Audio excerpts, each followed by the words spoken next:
ಆತ್ಮೀಯ H16 news ಅರ್ಥಾತ್ ಥೇ ಸೀತಾರಾಮ್ ನ್ಯೂಸದ ವೀಕ್ಷಕರೇ, ನಾನು ನಿಮ್ಮವ ಎಂ ಆಯುಧ ಮಲ್ಲಪ್ಪ ಜೊತೆ ಅವರು. ತಾವು ಈಗ ಸುದ್ದಿಗಳ ಲೋಕಕ್ಕೆ ಎಂಟ್ರಿ ಹೊಡಿತಾ ಇದ್ದೀರಿ. ಈ ಸುದ್ದಿಗಳನ್ನು ಪ್ರತಿಯೊಂದು ನೋಡೋ ಜೊತೆಗೆ ನಿಮ್ಮ ಅಭಿಪ್ರಾಯಗಳನ್ನು ಹಚ್ತಾ ಇರಿ. ಯಾಕಂದರೆ ಈ ಸುದ್ದಿಗಳು ನಿಮಗಾಗಿ, ನಿಮ್ಮ ಬದುಕಿಗಾಗಿ, ನಿಮ್ಮ ವೈಚಾರಿಕೆಗಾಗಿ, ನಿಮ್ಮ ತಿಳುವಳಿಕೆಗಾಗಿಯೂ ನಿಮಗೂ ಗೊತ್ತು. ಜೊತೆಗೆ ನಮಗೂ ನಿಮ್ಮೊಂದಿಗೆ ಇದೊಂದು ಮಾತಾಡುವಂಥ ಜೊತೆಗೆ ಸುದ್ದಿಗಳನ್ನು ಬಿಡುವಂಥ ಕೆಲಸ. ಈ ಕೆಲಸದಲ್ಲಿ ನಾವು ನಿಮ್ಮೊಂದಿಗಿದ್ದೀವಿ ಅಂತ ಹೇಳ್ತಾ ನೋಡ್ತಾ ಇರಿ ಈ ಸುದ್ದಿಗಳನ್ನು.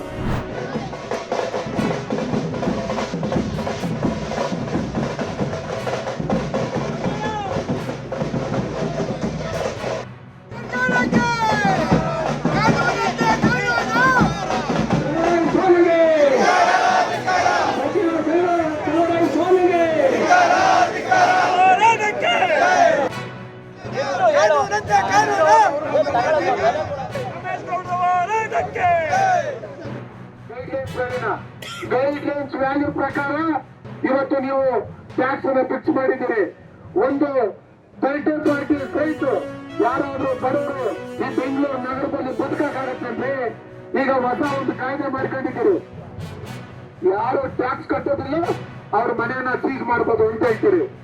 ನೀವು 140 ಜನ ನಮ್ಗೆ ಇವತ್ತು ಬಹುಮತ ಕೊಟ್ಟಿದ್ದಾರೆ ಅಂತೇಳಿ ಪ್ರತಿಯೊಂದು ನಾವು ಮಾಡ್ತಾ ಇರ್ತಕ್ಕಂಥದ್ದು ಪ್ರತಿಯೊಂದು ಬರೀ ಭ್ರಷ್ಟಾಚಾರ, ಬರೀ ಜನವಿರೋಧಿ ನೀತಿ ಹಿಂದೆ ಇರ್ತಕ್ಕಂಥದ್ದನ್ನ ಜನರಿಗೆ ಮುಂಕುಬೂದಿ ಏರಿಸಿ ಸುಳ್ಳುಗಳ ಆಶ್ವಾಸನೆಯನ್ನು ಕೊಟ್ಟು ಇಡೀ ಬೆಂಗಳೂರಿನ ಮಹಾನಗರವನ್ನ ಇವತ್ತು ನೀವು ಕಣ್ಣೀರಲ್ಲಿ ಕೈ ತೊಳೆಯೋ ರೀತಿ ಮಾಡ್ತಾ ಇದ್ದೀರಿ. ಭಾರತ್ ಮಾತಾಕ್ಕೆ, ರೈತ ವಿರೋಧಿ ರಾಜ್ಯ ಸರ್ಕಾರಕ್ಕೆ, ರೈತ ವಿರೋಧಿ ರಾಜ್ಯ ಸರ್ಕಾರಕ್ಕೆ, ರಸಗೊಬ್ಬರ ಒದಗಿಸದ ರಾಜ್ಯ ಸರ್ಕಾರಕ್ಕೆ ಇಂದಿನ ಹೋರಾಟದ ನೇತೃತ್ವವನ್ನು ವಹಿಸಿರುವಂತಹ ಈ ಜಿಲ್ಲೆಯ ಜಿಲ್ಲಾಧ್ಯಕ್ಷರು, ಹಿಂದೆ ರೈತ ಮೋರ್ಚಾ ಅಧ್ಯಕ್ಷರಾಗಿ ಈ ಜಿಲ್ಲೆಯ ರೈತರನ್ನ ಸಂಘಟಿಸಿರುವ ನಾಯಕ ಸನ್ಮಾನ್ಯ ಗುರುಗಪ್ಪನ ಅಂಗಡಿಯವರೇ, ಸಭೆಯಲ್ಲಿ ಉಪಸ್ಥಿತರಿರುವಂತಹ ನಾಗ್ತಾನ್ ಮತಕ್ಷೇತ್ರದ ನಾವು ಅಭ್ಯರ್ಥಿಗಳಾಗಿದ್ದಂತ ಸಂಜು ಐಹೊಳಿ ಅವರೇ, ಮಹೇಂದ್ರ ನಾಯಕ್ ಅವರೇ, ಅವರಿರದೇ ಎಲ್ಲ ನಮ್ಮ ಪಕ್ಷದ ಮುಖಂಡರೇ, ಎಲ್ಲ ಕಾರ್ಪೊರೇಟರೇ, ಪದಾಧಿಕಾರಿಗಳೇ, ಮಾಧ್ಯಮದ ಮಿತ್ರರೇ, ಬಂಧುಗಳೇ, ಕರ್ನಾಟಕ ರಾಜ್ಯದಲ್ಲಿ ಕಾಂಗ್ರೆಸ್ ಸರ್ಕಾರ ಬಂದು 2 ವರ್ಷ ಗತಿಸಿದೆ. ಕಾಂಗ್ರೆಸ್ ಅಧಿಕಾರಕ್ಕೆ ಬಂದ ನಂತರ ತನ್ನ ರೈತ ವಿರೋಧಿ ಧೋರಣೆಗಳಿಂದ ರೈತರನ್ನ ಸಂಕಷ್ಟಕ್ಕೀಡು ಮಾಡುವಂತ ಕೆಲಸ ಮಾಡ್ತಾ ಇದೆ. ಈ ದೇಶದ ಹೆಮ್ಮೆಯ ಪ್ರಧಾನಮಂತ್ರಿ ನರೇಂದ್ರ ಮೋದಿ ಅವರು ರೈತರ ಆದಾಯವನ್ನ ನಾವು ದ್ವಿಗುಣಗೊಳಿಸ್ತೇವೆ ಅನ್ನೋ ಕಾರಣಕ್ಕಾಗಿ ಸಾಕಷ್ಟು ರೈತ ಪರವಾಗಿರುವಂತ, ಕೃಷಿಕರ ಪರವಾಗಿರುವಂತ ಯೋಜನೆಗಳು ಕೊಡುವಂತ ಸಂದರ್ಭದಲ್ಲಿ ಸಂವಿಧಾನಬದ್ಧವಾಗಿ ರಾಜ್ಯದ ಪಟ್ಟಿಯಲ್ಲಿರುತ್ತ ಕೃಷಿ, ಕಾಂಕ್ರೆಂಟ್ ಪಟ್ಟಿಯಲ್ಲಿರುತ್ತ ಕೃಷಿ ರಾಜ್ಯ ಸರ್ಕಾರದ ಗುರುತರವಾಗಿರುವಂತ ಜವಾಬ್ದಾರಿ ಇದೆ. ದುರ್ದೈವ ಏನು ಅಂತ ಹೇಳಿದ್ರೆ, ರಾಜ್ಯದಲ್ಲಿ ಇವರಿಗೆ ಬೇಕಾಗಿರುವಂತಹ ಗುಪ್ತಚರ ಇಲಾಖೆ ಇದೆಯಲ್ಲೋ ಗೊತ್ತಿಲ್ಲ, ಅವರ ಆಂತರಿಕವಾಗಿರುವಂತ ರಾಜಕಾರಣಕ್ಕಾಗಿ DK ಶಿವಕುಮಾರ್ ಮೇಲೆ ಅವರ ಪಕ್ಷದ ಶಾಸಕರು ಯಾರು ಯಾವಾಗ ವಿರೋಧದ ಹೇಳಿಕೆ ಕೊಡ್ತಾರೆ ಅನ್ನೋದಕ್ಕೆ ಬಳಸ್ಕೊಳ್ತಿದ್ದಾರೆ ಅಂತ ಭಾವಿಸ್ತೇನೆ. ರಾಜ್ಯದಲ್ಲಿ ಒಳ್ಳೆ ಮುಂಗಾರಾಗಿದೆ, ಮಳೆ ಚೆನ್ನಾಗಿ ಬರ್ತಿದೆ ಅಂತ ಗೊತ್ತಿದ್ರು ಕೂಡ ಒಂದು ಲೆಕ್ಕಾಚಾರ, ಮುಂದಾಲೋಚನೆಯನ್ನು ಮಾಡಿ ಇದಕ್ಕೆ ಬೇಕಾಗಿರುವಷ್ಟು ರಸಗೊಬ್ಬರಗಳನ್ನ, ಬೀಜವನ್ನ ಕೊಡದೇ ಇರುವಷ್ಟು ಅಶಕ್ತ ಸರ್ಕಾರ ಕರ್ನಾಟಕದಲ್ಲಿದೆ ಅಂತ ಹೇಳಿಕೆ ನಾಚಿಕೆ ಬರ್ತದೆ. ಅವ್ರಿಗೆ ಗೊತ್ತಿದೆ ಈ ರಾಜ್ಯದಲ್ಲಿ ಇವತ್ತು ಚೆನ್ನಾಗಿ ಮಳೆ ಆಗಿದೆ, ಸಾಕಷ್ಟು ದೊಡ್ಡ ಪ್ರಮಾಣದಲ್ಲಿ ರೈತರು ತೊಗರಿಯಿಂದ ಮೆಕ್ಕೆಜೋಳಕ್ಕೆ ಹೋಗ್ತಿದ್ದಾರೆ. ಆ ಮೆಕ್ಕೆಜೋಳಕ್ಕೆ ಹೋಗಿರುವಂತಹ ಸಂದರ್ಭದಲ್ಲಿ ಬಹಳ ದೊಡ್ಡ ಪ್ರಮಾಣದ ಯೂರಿಯಾದ ಅಗತ್ಯತೆ ಆಗ್ತಿತ್ತು ಅನ್ನುವಂಥದ್ದು ರಾಜ್ಯದಲ್ಲಿ ಆಡಳಿತ ನಡೆಸೋರು ಗೊತ್ತಿತ್ತೋ ಇಲ್ಲ ಅನ್ನೋಂಥದ್ದು ಮೊದಲು ಬಹಿರಂಗಪಡಿಸಲಿ. ಸನ್ಮಾನ್ಯ ಸಿದ್ದರಾಮಯ್ಯನವ್ರಿಗೆ ಒಂದು ರೋಗ ಶುರುವಾಗಿದೆ, ಚಟ. ಏನಾದ್ರೂ ಕೇಂದ್ರದ ಕಡೆಗೆ ಕೈ ತೋರಿಸೋದು. ಸ್ವಾಮಿ ಎಲ್ಲದಕ್ಕೂ ಕೇಂದ್ರದ ಕಡೆಗೆ ಕೈ ತೋರಿಸೋದು. ಅದರ ಯಾವ ಕಾರಣಕ್ಕಾಗಿ ನೀವು ಇಲ್ಲಿ ಕುತ್ಕೊಂಡಿದ್ದೀರಿ, ರಾಜೀನಾಮೆ ಕೊಟ್ಟು ಮನೆಗೆ ಹೋಗಿ ಅನ್ನುವಂತ ಮಾತನ್ನು ಹೇಳ್ತೇನೆ. ಸನ್ಮಾನ್ಯ ಸಿದ್ದರಾಮಯ್ಯನವ್ರೆ, ಈ ರಾಜ್ಯದ ಮುಖ್ಯಮಂತ್ರಿಯಾಗಿ ರೈತರ ಪರವಾಗಿ ನಿಮಗೆ ಜವಾಬ್ದಾರಿ ಇಲ್ವಾ? ನೀವು ಈ ರಾಜ್ಯದಲ್ಲಿ ರಸಗೊಬ್ಬರ ಬೇಕಾಗ್ತದೆ ಅಂತ ಹೇಳಿ ಪತ್ರ ಬರೆದಿದ್ದೀನಿ, ಯಾರು ಪತ್ರ ಅನ್ನುವಂತ ಮಾತನ್ನು ಹೇಳ್ತಿದ್ದಾರೆ. ಒಬ್ಬ ಜವಾಬ್ದಾರಿತ ಸ್ಥಾನದಲ್ಲಿರುವಂತ ಮುಖ್ಯಮಂತ್ರಿ ಕೇಂದ್ರಕ್ಕೆ ಪತ್ರ ಬರೆದಿದ್ದೀನಿ, ಅವ್ರು ಕೊಡದೇ ಇದ್ರೆ ನಾನು ದೂಷಣೆ ಮಾಡ್ಕೊಂಡು ಕೂತ್ಕೊಡ್ತೀನಿ ಅಂತೇಳಿ ಈನ ರಾಜಕಾರಣಕ್ಕೆ ರಸಗೊಬ್ಬರದ ಕೊರತೆ ಉಂಟು ಮಾಡುವ ಹಾಗೆ ಮಾಡಿ ಇವತ್ತು ಅವರು ಮೊಸಳೆ ಕಣ್ಣೀರು ಹಾಕ್ತಾರೆ. ನಾವು ಬರೆದಿದ್ದೀವಿ, ನಮಗೆ ರಸಗೊಬ್ಬರ ಬರ್ತಾ ಇಲ್ಲ ಅಂತೇಳಿ. ಬಂಧುಗಳು, ನಿಮ್ಮೆಲ್ಲರಿಗೂ ಗೊತ್ತಿದೆ, ಕರ್ನಾಟಕ ರಾಜ್ಯಕ್ಕೆ ಈ ಹಂಗಾಮಿನಲ್ಲಿ ಬರಬೇಕಾದಂತ ರಸಗೊಬ್ಬರದ ಪ್ರಮಾಣ ಬಂದಿದೆ. ಕೇಂದ್ರ ಸರ್ಕಾರ ಬಹಳ ಸ್ಪಷ್ಟವಾಗಿ ಹೇಳಿದೆ, ಇಡೀ ವರ್ಷಕ್ಕೆ ಬೇಕಾಗಿರೋ ಅಂಕಿಅಂಶ ಹೇಳ್ತಿದ್ದಾರೆ ಸನ್ಮಾನ್ಯ ಮುಖ್ಯಮಂತ್ರಿಗಳು. ಸನ್ಮಾನ್ಯ ಮುಖ್ಯಮಂತ್ರಿಗಳೇ, ವರ್ಷದ ಪೂರ್ತಿ ಹಿಂಗಾರು ಮುಂಗಾರು ಸೇರಿ ಏನ್ ಡಿಮ್ಯಾಂಡ್ ಕೊಟ್ಟಿದ್ರಿ, ಅದರೊಳಗೆ ಈ ಹಂಗಾಮಿಗೆ ಬೇಕಾಗಿರುವಷ್ಟು ರಸಗೊಬ್ಬರವನ್ನು ಕೊಡುವಂತ ಕೆಲಸ ಕೇಂದ್ರ ಸರ್ಕಾರ ಮಾಡಿದೆ. ಆದ್ರೆ ನೀವೇನ್ ಮಾಡಿದ್ರಿ, ಅದನ್ನ ಕಾಲ ಸಂತೆಕೋರರ ಪರವಾಗಿ ಹೋಗ್ಲಿಕ್ಕೆ ಅವಕಾಶ ಮಾಡಿಕೊಟ್ಟು ಇವತ್ತು ರೈತ ಸೊಸೈಟಿಗಳಿಗೆ ಹೋದ್ರೆ ರಸಗೊಬ್ಬರ ಇಲ್ಲ, ಯೂರಿಯಾ ಇಲ್ಲ. ಆದ್ರೆ ಅದೇ ರೈತ ಆ ಅಂಗಡಿಗಳಿಗೆ ಹೋಗಿ ಹಿಂಬಾಗಿಲಿಂದ ಹೋದ್ರೆ 500-600 ರೂಪಾಯಿಗೆ ಒಂದು ರಸಗೊಬ್ಬರವನ್ನು ಕೊಡುವಂತ ಒಂದು ಚೀಲನ್ನು ಕೊಡುವಂತ ಕೆಲಸ ಮಾಡ್ತಿದಾರಲ್ಲ, ಇದರ ಮಾಹಿತಿ ಸನ್ಮಾನ್ಯ ಮುಖ್ಯಮಂತ್ರಿಗಳು ನಿಮ್ಗಿಲ್ವಾ? ಆ ಯೂರಿಯಾ ಗೊಬ್ಬರವನ್ನ ಕೇರಳಕ್ಕೆ ಸಾಗಾಣಿಕೆ ಮಾಡುವಂತ ಸಂದರ್ಭದೊಳಗ ಇವತ್ತು ಹಿಡಿಯುವಂತ ಕೆಲಸ ಆಗಿದೆ. ಚಿಕ್ಕ ಒಬ್ಬ ಕಳ್ಳ ಒಂದ್ ಲೋಡ್ ಲಾರಿ, ಆದ್ರೆ ಎಷ್ಟು ಪ್ರಮಾಣದಲ್ಲಿ ಈ ರೀತಿ ಕಾಳ ಸಂತೆಕೋರರ ಪಾಲಾಗಿ ಅದು ಇಲ್ಲಿಂದ ಸರಬರಾಜಿಗಾಗಿದೆ ಅನ್ನುವಂಥದ್ದು ಬಹಳ ದೊಡ್ಡ ಪ್ರಶ್ನೆ ಇದೆ. ಕರ್ನಾಟಕದ ರೈತರನ್ನ ಕೊಂದು ನೀವು ಕರ್ನಾಟಕ ರೈತರಿಗೆ ಅನ್ಯಾಯ ಮಾಡಿ ಅಲ್ಲಿ ನಿಮ್ಮ ಅಧಿನಾಯಕಿ ಸೋನಿಯಾ ಗಾಂಧಿ ಅವರ ಮಕ್ಕಳು ರಾಹುಲ್ ಗಾಂಧಿ, ಪ್ರಿಯಾಂಕಾ ಗಾಂಧಿ ಅವರಿಗೆ ಅಲ್ಲೊಂದು ರಾಜಕೀಯ ಬದುಕು ಕೊಟ್ಟರು ಅನ್ನೋ ಕಾರಣಕ್ಕಾಗಿ ಕೇರಳದ ಋಣವನ್ನ ತೀರಿಸುವ ಸಲುವಾಗಿ ಈ ಕೆಲಸ ಮಾಡ್ತಿದ್ದಾರೆ ಅನ್ನುವಂಥದ್ದನ್ನ ಈ ರಾಜ್ಯದ ಜನತೆ ನಿಮ್ಮನ್ನು ಕೇಳ್ತಿದ್ದಾರೆ ಅನ್ನುವಂಥದ್ದು ರಾಜ್ಯದ ಜನತೆಗೆ ಉತ್ತರ ಕೊಡಬೇಕಾಗತ್ತೆ ಸಿದ್ದರಾಮಯ್ಯನವರು ಅನ್ನುವಂತ ಮಾತನ್ನು ಈ ಸಂದರ್ಭದಲ್ಲಿ ಹೇಳ್ತಾರೆ. ಇವತ್ತು ರೈತ ಏನೋ ಈ ಬಾರಿ ಮಳೆ ಚೆನ್ನಾಗಿದೆ ಅಂತ ಹೇಳಿದ್ರೆ ಇವರು 2 ವರ್ಷದಿಂದ ಕಳಪೆ ಬೀಜ ಸಪ್ಲೈ ಮಾಡಿದ್ರು. ಈಗ ಈ ಬಾರಿ ಗೊಬ್ಬರದ ಕೊರತೆಗಾಗಿ, ಅಂದ್ರೆ ದೇವರು ವರ ಕೊಟ್ಟರು ಪೂಜಾರಿ ವರ ಕೊಡ್ಲಿಲ್ಲ ಅನ್ನೋ ರೀತಿಯಲ್ಲಿ ಆ ಭಗವಂತ ಕರ್ನಾಟಕ ರಾಜ್ಯಕ್ಕೆ ಒಳ್ಳೆಯ ಮಳೆಯನ್ನ ಕೊಟ್ಟರು ಕೂಡ ಇವರು ಗೊಬ್ಬರ ಕೊಡದನ್ನ ಅನ್ಯಾಯ ಮಾಡ್ತಿದ್ದಾರೆ ಅನ್ನೋಂತ ಮಾತನ್ನು ಈ ಸಂದರ್ಭದಲ್ಲಿ ಹೇಳ್ತಾ, ಎಲ್ಲಿವರೆಗೆ ಹೋರಾಟ ಅಂದ್ರೆ ರೈತರಿಗೆ ನ್ಯಾಯ ಸಿಗುವವರೆಗೂ ಹೋರಾಟ ಮಾಡುತ್ತೆ ಭಾರತೀಯ ಜನತಾ ಪಾರ್ಟಿ ಅನ್ನೋಂತ ಮಾತನ್ನ ಹೇಳಿ 2 ಮಾತು ಮುಗಿಸ್ತೇನೆ. ಧನ್ಯವಾದಗಳು.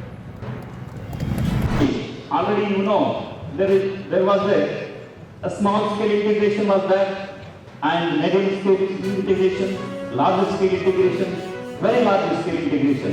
Now you see the lot of change in the technology also. That is why we must know what are the activity development and going on in the space. That is why our children, they have to take more interest for the space science and invention. I saw actually Vikram Sarabhai Space Center in Kumba, that is in Trivandrum. You see that there is a lot of research is going on, and I think almost all students, young generation, they know that is how the rocket is launching.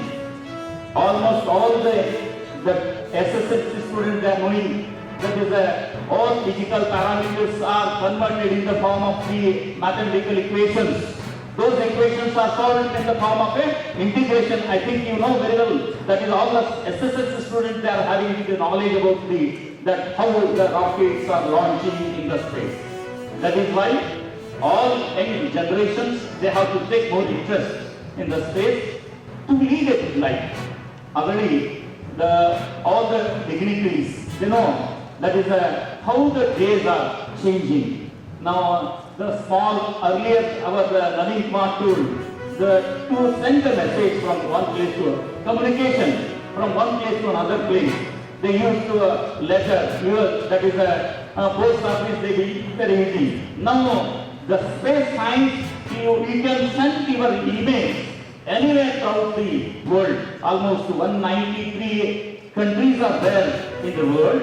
And you can send your message from sitting here. That is actually it is space research. That is the ISROs, they are helping for that. That is why you take more interest. And our Department of Physics, and the ISROs combined, they have taken more interest to celebrate the space day. That is why all our students are here, and they have to take the ಶಾಲೆ 1890ರಲ್ಲಿ ಪ್ರಾರಂಭ ಆಗಿರ್ತಕ್ಕಂಥ ಶಾಲೆ ಇವತ್ತು ಶೈಕ್ಷಣಿಕವಾಗಿ ಬೌದ್ಧಿಕವಾಗಿ ವಿಸ್ತೀರ್ಣದಲ್ಲಿ ಈ ಶಾಲೆ ಒಂದು ರೀತಿ ಮಾದರಿಯಾಗಿದೆ. ಇಲ್ಲಿ ಸುಮಾರು 310 ಸಂಖ್ಯೆಯ ವಿದ್ಯಾರ್ಥಿಗಳು ವ್ಯಾಸಂಗವನ್ನು ಮಾಡ್ತಾ ಇದ್ದಾರೆ. ಇಲ್ಲಿನ ವ್ಯಾಸಂಗಕ್ಕೆ ಪೂರಕವಾಗ್ತಕ್ಕಂಥ ಎಲ್ಲ ಸವಲತ್ತುಗಳನ್ನು, ಮೂಲಭೂತ ಸವಲತ್ತುಗಳನ್ನು ಇವತ್ತು ಈ ಶಾಲೆ ಇವತ್ತು ಒದಗಿಸಿದೆ. ಇವತ್ತು ಮಾನ್ಯ ನರೇಂದ್ರ ಮೋದಿಯವರು ಈ ಒಂದು ಗ್ರಾಮೀಣ ಪ್ರದೇಶದ ಶಾಲೆಯನ್ನು ಗುರುತಿಸಿ ಈ ಗ್ರಾಮೀಣ ಪ್ರದೇಶದ ಮಕ್ಕಳಿಗೆ ಒಂದು ರೀತಿ ಪ್ರೋತ್ಸಾಹದಾಯಕವಾಗಿರ್ತಕ್ಕಂಥ ಈ ಒಂದು PM-3 ಯೋಜನೆಯಲ್ಲಿ ಈ ಶಾಲೆಯನ್ನು ಆಯ್ಕೆ ಮಾಡಿರ್ತಕ್ಕಂಥದ್ದು ಇದು ಕೂಡ ನಮ್ಮೆಲ್ಲರಿಗೂ ಕೂಡ ಇವತ್ತು ಸಂತೋಷ ಆಗಿದೆ. ಒಟ್ಟಾರೆ ಶಾಲೆಯ ವಾತಾವರಣಕ್ಕೆ ಪೂರಕವಾಗಿ ಬೇಕಾಗ್ತಕ್ಕಂಥ ಎಲ್ಲ ಇವತ್ತು ಸವಲತ್ತುಗಳನ್ನು ಇವತ್ತು ಒದಗಿಸಿದ್ದಾರೆ. ಒಂದು ಖಾಸಗಿ ಶಾಲೆಯಲ್ಲಿ ಯಾವ ರೀತಿ ಮಕ್ಕಳಿಗೆ ಒಂದು ಮೂಲಭೂತ ಸೌಕರ್ಯ ಒದಗಿಸ್ತಕ್ಕಂಥ ನಿಟ್ಟಿನಲ್ಲಿ ಇವತ್ತು ಶಾಲೆಗಳು ಕೆಲಸ ಮಾಡ್ತಾವೋ, ಅದೇ ರೀತಿ ಒಂದು ಸರ್ಕಾರಿ ಶಾಲೆನಲ್ಲೂ ಕೂಡ ಒಂದು ರೀತಿ ಎಲ್ಲ ಮೂಲಭೂತ ಸೌಕರ್ಯಗಳನ್ನು ಒದಗಿಸ್ತಕ್ಕಂಥ ನಿಟ್ಟಿನಲ್ಲಿ ಇವತ್ತು ನಮ್ಮ ವಹಿಸಿ ಈ PM-3 ಯೋಜನೆಯ ಅಡಿನಲ್ಲಿ ಈ ಶಾಲೆ ಆಯ್ಕೆಯಾಗಿರ್ತಕ್ಕಂಥದ್ದು. ಅದು ಒಂದು ಮಧುಗಿರಿ ಶೈಕ್ಷಣಿಕ ಜಿಲ್ಲೆಗೆ ಕೂಡ ಇದೊಂದೇ ಶಾಲೆ ಆಯ್ಕೆ ಆಗಿರ್ತಕ್ಕಂಥದ್ದು ಒಂದು ವಿಶೇಷ. ಮತ್ತು ಈ ಶಾಲೆಯ ಮಕ್ಕಳ ಒಂದು ಬೌದ್ಧಿಕ ಶಕ್ತಿ, ಅವರ ಒಂದು ಶಿಕ್ಷಣದ ಮಟ್ಟ ಮತ್ತು ವೈಜ್ಞಾನಿಕ ಒಂದು ತರಬೇತಿಗಳು ಮತ್ತು ಒಂದು ರೀತಿ ಅವರ ಡಿಜಿಟಲ್ ಕಂಪ್ಯೂಟೀಕರಣ ಇರ್ತಕ್ಕಂಥದ್ದು ಇರ್ಬೋದು, ಅವ್ರಿಗೆ ಕೊಡ್ತಕ್ಕಂಥ ಹೆಣ್ಮಕ್ಳಿಗೆ ಒಂದು ಚಿಕ್ಕ ವಯಸ್ಸಿನಲ್ಲೇ ಒಂದು ಕರಾಟೆ ಒಂದು ತರಬೇತಿಗಳು ಇರ್ತಕ್ಕಂಥದ್ದು ಇರ್ಬೋದು, ಸ್ಮಾರ್ಟ್ ಕ್ಲಾಸ್ಗಳು ಇರ್ತಕ್ಕಂಥದ್ದು, ಇವೆಲ್ಲವೂ ಕೂಡ ಭಾಳ ವಿಶೇಷವಾಗಿ ಈ ಶಾಲೆ ಇವತ್ತು ಒಳಗೊಂಡಿದೆ. ಇದಕ್ಕೆ ಭಾಳಷ್ಟು ಶಕ್ತಿ ಮೀರಿ ಕೆಲಸವನ್ನು ಈ ಶಾಲೆಯ ಎರಡೂ ಪ್ರಾಧ್ಯಾಪಕ ವರ್ಗ ಮತ್ತು ಪೋಷಕ ವರ್ಗ ಎರಡೂ ಕೂಡ ಶ್ರಮಪಟ್ಟು ಮಾಡಿದ್ದಾವೆ. ಈ ಸಂದರ್ಭದಲ್ಲಿ ನಾನು ವಿಶೇಷವಾಗಿ ಮಾನ್ಯ ನರೇಂದ್ರ ಮೋದಿ ಅವರಿಗೆ ನಾನು ಅಭಿನಂದಿಸ್ತೀನಿ. ಈ ಭಾಗದ ನಮ್ಮ ಶೈಕ್ಷಣಿಕ ಒಂದು ವರ್ಗಕ್ಕೆ ಒಂದು ಶಕ್ತಿಯನ್ನು ಮಾನ್ಯ ನರೇಂದ್ರ ಮೋದಿ ಅವರು ಗುರುತಿಸಿ ಕೊಟ್ಟಿರ್ತಕ್ಕಂಥದ್ದು, ಗ್ರಾಮೀಣ ಪ್ರದೇಶಕ್ಕೆ ಒತ್ತು ಕೊಟ್ಟಂಥ ಕೆಲಸವನ್ನು ಅವರು ಮಾಡಿರೋದ್ರಿಂದ ಅವ್ರಿಗೆ ನಾನು ವಿಶೇಷವಾಗಿ ಅಭಿನಂದನೆಯನ್ನು ಸಲ್ಲಿಸ್ತೀನಿ. ಆದ್ಮೇಲೆ ಎಲ್ಲ ಸುದ್ದಿಗಳನ್ನು ನೋಡಿದ್ರಲ್ಲ, ಏನು ಅನಿಸ್ತು ನಿಮಗೆ? ಇದರಲ್ಲೇ ನಿಮ್ಗೆ ಲೈಕ್ ಆಗಿರ್ಬೋದು, ಡಿಸ್ಲೈಕು ಆಗಿರ್ಬೋದು, ಕಾಮೆಂಟ್ ಬೇಡಪ್ಪ ಅಂತೂ ಅನಿಸಿರ್ಬೋದು, ಕಾಮೆಂಟ್ ಮಾಡಬೇಕಪ್ಪ ಅನಿಸಿರ್ಬೋದು, ಶೇರ್ ಮಾಡಬಾರ್ದಪ್ಪ ಅನಿಸಿರ್ಬೋದು, ಅದು ಮಾಡಬೇಕು ಅನಿಸಿರ್ಬೋದು.